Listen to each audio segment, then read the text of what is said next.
ئێمە هاتوین لێرە بەڵێن دووپات بکەینەوە لەسەر ئەو ڕێبازە پیرۆزەیەکەتی نیشتیمانی کوردستان و مامی گەورەمان بەردەوام بین هاتوین مەشغەڵی لەم کانی مرادەوە دووبارە مەشغەڵی ئومێدی و هیوا داگیرسێنینەوە هەر وەک چۆن جاران لەم کانی مرادەوە ئومێد گەێنرا بە خەڵقی کوردستان ئێمەش هاتوین لێرەوە دووبارە ئومێدە بگەینینەوە بە هەموو جەماوەریەکەتی نیشتیمانی کوردستان و هەموو خەڵقی کوردستان و بەردەوامیش ئەبین لەسەر ئەو ڕێرەوە ڕاستە و ئەو ڕێبازە ڕاستەی هەواڵبان جلال بێگومانێ ئێمە لێرەین بۆ یادکردنەوەی 42 ساڵی دامەزرانی یەکێتی نیشتیمانی کوردستان کە لەلایەن مامی گەورەمان مام جەلالەوانە دامەزرێنەر و دامەزرێنەری یەکێتی نیشتیمانی کوردستان و بەشێک لە و هەندێک لە ئەندامانی دامەزرێنەری یەکێتی ئێستا لەم کۆڕەدا ئامادەن و ئێمە هاتوین بۆ ئەوی بەڵێنی خۆمان بۆ مام جەلال و بۆ هەموو بۆ ڕۆڵەکانی گەلی کورد دووبارە بکەینەوە پەیمان تازە بکەینەوە بۆ مامی گەورەمان کە ئێمە لەسەر ڕێبازەکەی ئەوە ڕۆین و وەگەشت بە یەکێتی دین تاکو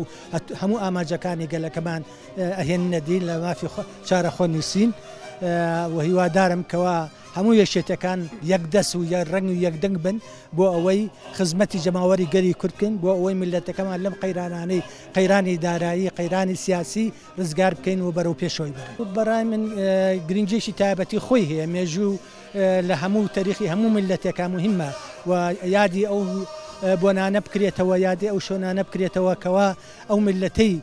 گانۆتە ئازادی و ڕزگاریوانە و بێگومان بەبێ بوون و بەبێ دامەزرانی یەکێتی نیشتیمانی کوردستان گەلەکەمان ناگەیشتم ئاسایی کە ئیمڕۆیە ئەو مافانەی کە بەدی هاتووە هەموو لەسەر سایی یەکێتیەوە و لەسەر سایی حکمەتی مام جەلال تاڵەبانیەوەیە یەکەم لە خانووە پیرۆزەکەی هەواڵی بەڕێز باوکی کورد ڕابەری بزوتنەوەی ڕزگاری خوازی گەلی کورد هەواڵ مام جەلال تەمەنا بۆ خۆی گەورە ئیشەڵا زوو چاک بێتەوانێ لە کانیمرا لە گوندی یاخسەمر پیرۆزبایی 42 ساڵەی یادی شۆڕشی نوێی مەزنی گەلی کوردستانەکەمەوانێ لە یەکێتی نیشتیمانی کوردستان سوە پیرۆزبایی لە پێشمەگەدەینەکان و لە کەسوکاری سەربەرزی شەیدانی سەربەرزە شەیدەکان و پێشمەگەدەینەکان و زیندانیانی سیاسی یەکەم هیوادارم هەموو ساڵێک یەکێتی نیشتیمانی کوردستان لە پێشکەوتن و پێشکەوت خواز نەخ بێت و پیرۆزبایی زۆر گەرم لە هەموو لە هەر چوار پارچە گەلی کوردستانەکەم و بە یادی 42 ساڵەی شۆڕشی نوێی گەلەکەمان بەڕابەرایەتی گشتی هەواڵی بەڕێز مام جەلال